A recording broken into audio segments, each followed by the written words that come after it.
How to download Hulu content for offline viewing.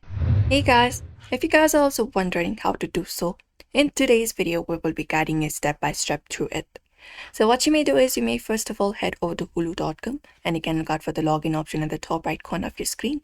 You may basically go ahead and log in into your Hulu account using your credentials, continue the process, enter your password and everything, and log in into hulu.com. Now, if you're looking to download the shows offline and watch it offline on Hulu, what you may do is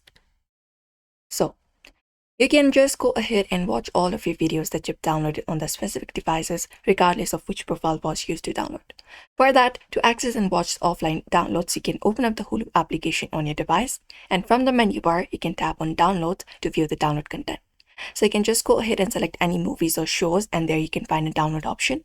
For that, maybe you need to have the subscription available and only you will be able to download the shows. So once it is downloaded, you can look out for download section within the Hulu application, and then you can just go ahead and select any downloaded movie or episode to begin streaming offline, and that is it.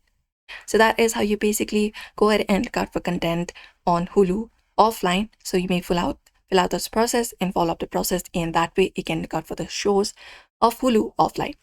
So that's it for today's video. You may follow up this method. So I hope this video was helpful. Give it a thumbs up and subscribe for more tips and tutorials.